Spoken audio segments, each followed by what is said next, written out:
Bonjour à tous, je donne dans cette vidéo la correction d'un exercice sur les matrices symétriques définies positives. On va donc tout d'abord donner la définition d'une matrice définie positive, puis on va faire une caractérisation des matrices définies positives à travers le spectre de cette matrice. Donc l'exercice il s'étale sur cette question, voilà, donc comme vous pouvez le remarquer, voilà, donc c'est un exercice un peu long. Il s'étale sur cette question. Voilà, donc on commence tout d'abord par faire un rappel. Donc on rappelle que pour un entier naturel non nul n, une matrice symétrique M dans Mn de R est dite définie positive si seulement si, quel que soit x appartient à Mn1 de R privé de 0, c'est-à-dire x, une matrice colonne, transposée de x fois M fois x, elle est strictement positive. Donc ici, le transposé de x, c'est-à-dire, donc ici, si le x c'est un vecteur colonne ou bien une matrice colonne, la transposée de x, ça sera une matrice ligne. On admet le théorème suivant, donc ce qu'on appelle le théorème spectral. Toute matrice symétrique réelle, c'est-à-dire à coefficient réel, est diagonalisable. Et on aura M égale P fois D fois transposé de P, avec P est une matrice inversible et D est une matrice diagonale. Donc tout d'abord, avant de commencer la première question, juste je vais revenir à ce théorème-là. Donc regardez bien, donc le théorème spectral, donc je vais expliquer. Donc ici, toute matrice symétrique réelle est diagonalisable, d'accord? Et on aura M, c'est de la forme P fois D fois transposé de P. Voilà, donc la matrice M, elle est diagonalisable, donc on connaît qu'une matrice diagonalisable, M, donc elle va s'écrire sous la forme P fois D fois P-1. Donc ça c'est la définition d'une matrice diagonalisable. Avec P, ça sera la matrice de passage, et D, ça sera la matrice diagonale. D'accord? Donc si on va faire la transposée de M maintenant, donc la transposée de M, ça sera la transposée de P fois D fois P-1. Voilà, donc ça c'est la transposée. Mais on connaît que la transposée de A fois B, c'est la transposée de B fois la transposée de A. Donc ceci va donner la transposée de P-1, voilà, fois la transposée de D, fois la transposée de P. Voilà, donc on va voir comme ça, en disant la formule transposée de A fois B, c'est transposée de B fois transposée de A. Or, on connaît que transposée de D égale à D déjà, parce que D, il est diagonale, donc sa transposée égale elle-même. Et transposée de P-1, c'est en fait, c'est le transposé de P, le tout moins 1. Voilà. Et dans ce cas-là, on dit que l'inverse de la transposée, c'est la transposée de l'inverse. Voilà, donc fois D fois la transposée de P. Donc ça, c'est d'une part. Or, M est une matrice symétrique déjà, donc le transposé de M, c'est M. Donc n'oubliez pas, M, c'est une matrice qui est symétrique. Donc le transposé de M, c'est égal à M. Et donc, qu'est-ce qu'on va avoir? On va avoir d'une part le transposé de M égal à M, qui est le P fois D fois P-1. Et d'autre part, le transposé de M, c'est égal à transposé de P, le tout moins 1, fois D fois le transposé de P.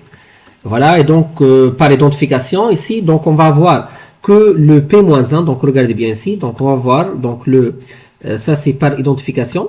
Donc, on va avoir le P-1 égale à transposé de P. D'accord? Le P-1 égale à transposé de P. Et de même aussi, donc, de même, on va avoir le P, c'est égal à transposé de P, le tout moins 1. Voilà, donc ça, c'est par identification, en fait. Et donc, ceci va donner, en fait, immédiatement, donc, ceci va donner que voilà, donc, le transposé de P, en fait, c'est le P-1. Voilà. Et donc c'est pourquoi ici on a écrit, regardez bien, donc ici on a écrit dans la définition M égale P fois D fois transposé de P. Donc juste on a remplacé P-1 par transposé de P. Voilà, donc juste je veux signaler ça avant de commencer la correction de l'exercice. Donc le théorème spectral, il annonce que toute matrice symétrique réelle, elle est diagonalisable et la matrice P, elle vérifie le transposé de P égale P-1. Et dans ce cas-là, on dit que P est une matrice orthogonale. Donc, on dit que P est une matrice orthogonale. On va revenir à l'énoncé maintenant avec la première question. Donc, regardez bien ici, donc la première question. Montrer que la matrice A, donnée par 2, 1, 1, 1, donc de 1 dans la première ligne, 1, 1 dans la deuxième ligne, est défini positif. Voilà, donc c'est ça la première question avec laquelle on va commencer l'exercice. Allez, donc on commence par cette question-là. Donc on veut montrer que la matrice A donnée par 2, 1, 1, 1 est définie positif. C'est-à-dire, on va revenir à la définition. C'est-à-dire, il suffit de montrer que transposé de x fois A fois x, elle est strictement positif. Déjà, A, elle est symétrique. Donc, A est symétrique. Donc, déjà, A, c'est une matrice symétrique, comme vous pouvez remarquer, parce que déjà, transposé de A égale à A. D'accord? Car, déjà, transposé de A égale à A. Donc, je rappelle que la transposée, c'est-à-dire la ligne devient une colonne. Et donc, ici, en faisant la transposée, donc la diagonale va rester à sa place et les coefficients au-dessus et au-dessous de la diagonale vont être inversés, ce qui donne le même résultat en fait. D'autre part, maintenant, on va prendre donc soit X, une matrice colonne, donc je vais l'appeler XY comme ça. Donc, c'est une matrice colonne, c'est-à-dire appartient à M de 1, de R. Bien sûr, comme dans l'énoncé, on va prendre privé de 0, c'est-à-dire privé de la matrice colonne, donc n'est pas une matrice colonne nulle. On a dans ce cas-là, donc si on va calculer transposé de x fois a fois x, donc il faut montrer que ça, il est positif, strictement, d'accord? Mais c'est quoi ça? Donc le transposé de x, ça va être une matrice ligne, voilà. Le a, c'est la matrice 2, 1, 1, 1. Et le x, c'est en fait, c'est la matrice colonne xy. Donc ceci va donner la matrice ligne xy. Maintenant, on va faire le produit de la matrice carrée A fois la matrice colonne. Et donc, ceci va donner une matrice colonne 2x plus y dans la première ligne et x plus y dans la deuxième ligne. Maintenant, faisons le produit suivant. Qu'est-ce qu'on va obtenir? On va obtenir x fois 2x plus y. Voilà, plus y fois x plus y. Voilà, donc ça c'est le produit d'une matrice ligne avec une matrice colonne. Ça va donner un scalaire en fait. Ça va donner un scalaire parce que donc la première elle est de taille 1, 2 et la deuxième elle est de taille 2, 1. Donc on va trouver la taille qu'on va trouver c'est 1, 1, c'est-à-dire un scalaire, une matrice de taille 1, 1. Et en développant ça, on va trouver 2x au carré plus x fois y plus x fois y plus y au carré. D'accord? C'est-à-dire, on va trouver 2x carré plus 2xy plus y au carré. Déjà, donc, ceci, on peut l'écrire x au carré plus x au carré. Voilà, donc ça, c'est le 2x carré plus 2xy plus y au carré. Et donc, vous pouvez remarquer bien que ceci, c'est x au carré plus la quantité restante, c'est en fait, c'est le x plus y, le tout au carré. Voilà, donc c'est, on va trouver x carré plus 2xy plus y carré. Et ceci, il est strictement positif. D'accord? Pourquoi? Parce que déjà, x et y, donc car ici, n'oubliez pas que notre matrice colonne xy, c'est-à-dire grand X, elle est différente de la matrice 0, 0. C'est-à-dire x différent de 0 ou bien y différent de 0, donc on va avoir la quantité x carré plus x plus y le tout carré. Elle est, d'une part, elle est positive et elle ne peut pas être 0 parce que pour être 0, il faut que x et y soient les tous nuls à la fois, ce qui est absurde. D'accord? Alors, voilà, donc on va avoir le résultat voulu, c'est-à-dire A, elle est définie positive. Donc notre matrice A est définie positive. Voilà, donc d'une part, elle est déjà symétrique. Et d'autre part, la matrice A, elle est définie positive. Voilà, donc ça, c'est le résultat voulu. Voilà. Donc, notre matrice A, elle est définie positive. On retourne maintenant à l'énoncé avec la question 2. Maintenant, donc la question 2. Montrer l'équivalence suivante. M est défini positif si seulement si le spectre de M il est inclus dans R plus étoile. Donc je rappelle que le spectre de M il contient les valeurs propres. Et donc en disant le spectre de M il est inclus dans R plus étoile, c'est-à-dire autrement dit on veut montrer que les valeurs propres de M sont strictement positives. Allez, donc ça c'est la question 2. Donc on veut montrer cette équivalence, c'est-à-dire on veut montrer que M est défini positif si seulement si le spectre de M il est inclus dans R plus étoile. On va commencer par la première implication, bien le sens direct. Voilà, donc Donc on commence par le premier sens, voilà. Donc ça s'appelle le sens direct de gauche à droite, c'est-à-dire donc dans ce sens-là, on va supposer en fait, on va supposer que notre matrice M est positive. Donc on suppose dans ce sens-là, donc on suppose que M, donc bien sûr, si on travaille avec une matrice M de taille NN, c'est une matrice carrée d'ordre N, est définie positive. Et bien sûr, M étant symétrique, hein, n'oubliez pas que M, elle est symétrique. Donc on va supposer que la matrice M, elle est définie positive. Et la question, donc on veut montrer que le spectre de M, elle est inclus dans R plus étoile, c'est-à-dire que les valeurs propres sont strictement positives. Pour cela, on va prendre lambda, donc soit lambda appartient au spectre de M, c'est-à-dire soit lambda une valeur propre de M. Donc, lorsque lambda est dans le spectre, c'est-à-dire va exister un vecteur V, donc matrice colonne, dans Mn1 de R, privé de 0, donc le vecteur V, ça sera le vecteur propre, en fait, tel que M fois V égale lambda V. Voilà, donc ça, c'est la définition d'une valeur propre. Donc, toute valeur propre va être associée à un vecteur propre, bien sûr non nul. Donc, je vais l'appeler V, ce vecteur propre-là, d'accord? Ainsi, maintenant, si on va calculer la quantité transposée de V fois M fois V.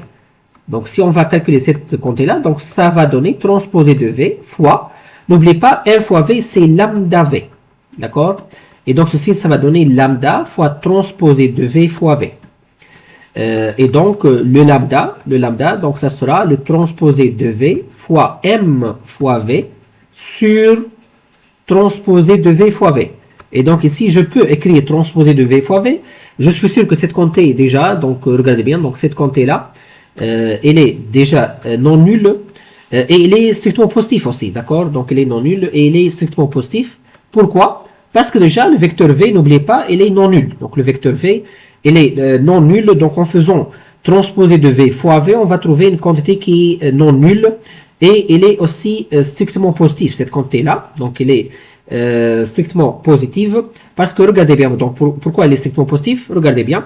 Par exemple, donc si on prend V, c'est le vecteur V1, V2 jusqu'à Vn, donc ça c'est une matrice colonne, alors le transposé de V fois V, donc regardez bien, donc va donner le produit suivant, V1, V2, Vn, une matrice ligne multipliée par la matrice colonne, V1, V2 jusqu'à Vn, d'accord?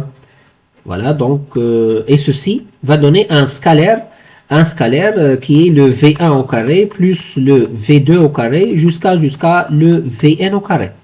Et donc, vous pouvez remarquer que cette quantité, donc, elle est déjà positive strictement parce que lorsqu'on dit que V, elle est non nulle, donc le vecteur V, le vecteur propre, il est non nul, c'est-à-dire il existe au moins un VI qui est non nul.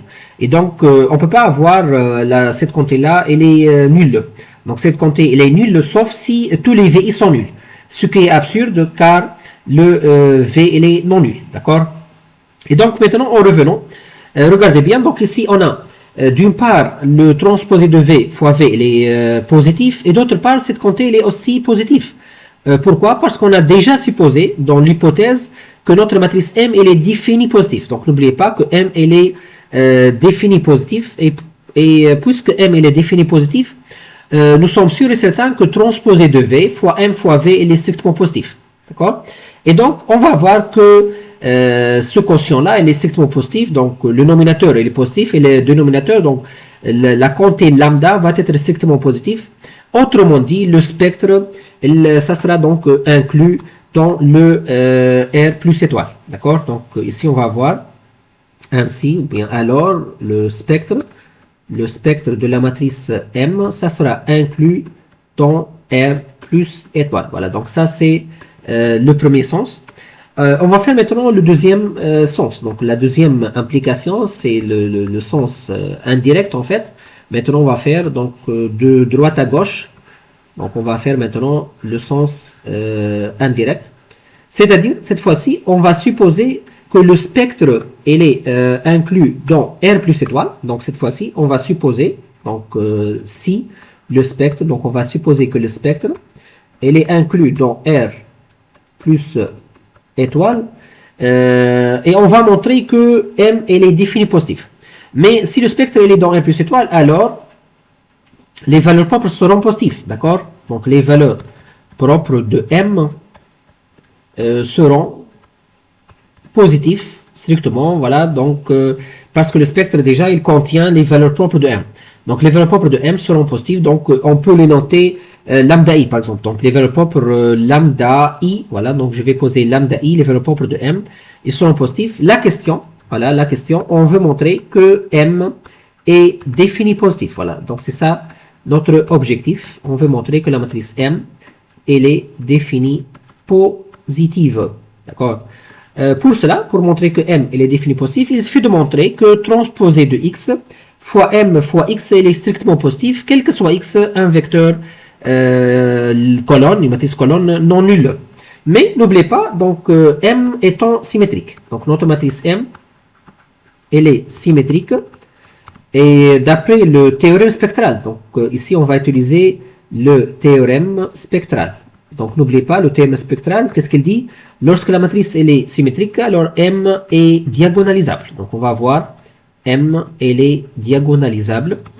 Et comme j'ai mentionné dans le début de cette vidéo, M, ça sera de la forme P fois D fois transposé de P en fait. Avec D, c'est une matrice diagonale bien sûr qui comporte les valeurs propres sur sa diagonale. D'accord? C'est-à-dire avec le D, donc ça sera la matrice diagonale de la forme lambda 1, lambda 2 jusqu'à lambda n sur sa diagonale. Voilà, donc c'est une matrice diagonale. Maintenant, donc je vais prendre un X, soit X, une matrice colonne, donc qui est dans Mn1 de R, non nulle, c'est-à-dire privée de 0. On veut calculer maintenant transposé de X fois M fois X. Donc regardez bien, transposé de X fois M fois X. Donc je vais remplacer M par sa valeur, et donc ceci va donner transposé de X fois P fois D fois transposé de P fois X. D'accord? Donc juste, j'ai remplacé M par sa valeur. Donc le M, c'est le P fois D fois transposé de P. Or, donc si on pose, donc regardez bien, maintenant, je vais poser transposé de P fois X, donc je vais poser cette quantité Y. Donc je vais poser Y, transposé de P fois X, et donc vous pouvez remarquer que transposé de X fois P, c'est en fait, c'est le transposé de Y. D'accord? Donc regardez bien, si le Y, c'est le transposé de P fois X, donc le transposé de Y, ça va donner le transposé de P fois X, mais j'ai donné donc la propriété transposée de A fois B, c'est transposé de B fois transposé de A. Et donc ceci, ça va donner transposé de X, d'accord, fois transposé de P, c'est-à-dire fois P. D'accord, voilà. Et donc le transposé de Y, ça va donner transposé de X fois P. Et donc en revenant, donc ceci, ça va donner transposé de Y fois D fois Y. D'accord. Donc on va calculer ça. Par exemple, si le Y, c'est la matrice colonne qui comporte Y1, Y2 jusqu'à Yn, la transposée de Y, ça sera une matrice ligne de la forme Y1, Y2 jusqu'à Yn. N'oubliez pas la matrice D, c'est la matrice diagonale qui comporte lambda 1, lambda 2 jusqu'à lambda n sur sa diagonale. Voilà. Et le Y, c'est la matrice colonne Y1, Y2 jusqu'à Yn. Voilà. On va faire maintenant ce calcul-là. Donc, on va conserver le Y1, Y2, Yn, la matrice ligne. Maintenant, le produit de la matrice D avec le vecteur Y, regardez bien qu'est-ce qu'il va donner. Il va donner dans la première ligne Y1 fois lambda 1, voilà, ou bien lambda 1 fois Y1, et tout le reste est 0. Dans la deuxième ligne, on va avoir lambda 2, Y2, ainsi de suite. Et dans la dernière ligne, on va avoir lambda n fois Yn. Voilà, donc on va avoir cette matrice colonne. Et en faisant le produit donc, de cette matrice ligne avec cette matrice colonne, on va avoir un scalaire qui est de la forme lambda 1 fois Y1 au carré, plus lambda 2 fois Y2 au carré, ainsi de suite, voilà, jusqu'à lambda n fois Yn au carré. Mais n'oubliez pas, regardez bien, donc je rappelle que les lambda i sont strictement positifs, donc lambda 1, lambda 2 jusqu'à lambda n. Ils sont strictement positifs, donc toute cette quantité, elle sera strictement positive en fait, parce que déjà, cette quantité s'annule lorsque tous les yi, tous les lambda i pardon, sont nuls, ce qui est absurde, ou bien les lambda i sont tous nuls. Or, les lambda i ne peuvent pas être tous nuls parce que le vecteur y, en fait, ne peut pas être nul. Le vecteur y, c'est en fait c'est le transposé de p fois x, vu que le x il est déjà un vecteur non nul. Et donc ceci, ça va donner une quantité qui est strictement positive. Autrement dit, donc ici on va avoir ainsi, donc on va avoir le transposé de x fois m fois x, il est strictement positif, c'est-à-dire m est défini positif. Voilà, donc la matrice M, ça sera définie positive. Voilà. Et donc en conclusion maintenant, donc on va avoir la conclusion. Donc la conclusion, c'est que M est défini positif. Donc si une matrice symétrique, elle est définie positive, ceci est équivalent à dire que le spectre de M, donc son spectre, il est inclus dans R plus étoile, c'est-à-dire toutes ces valeurs propres sont strictement positives. Voilà, donc ça c'est le résultat de la question 2. Voilà, donc une matrice M est définie positive si seulement si son spectre est inclus dans R plus étoile.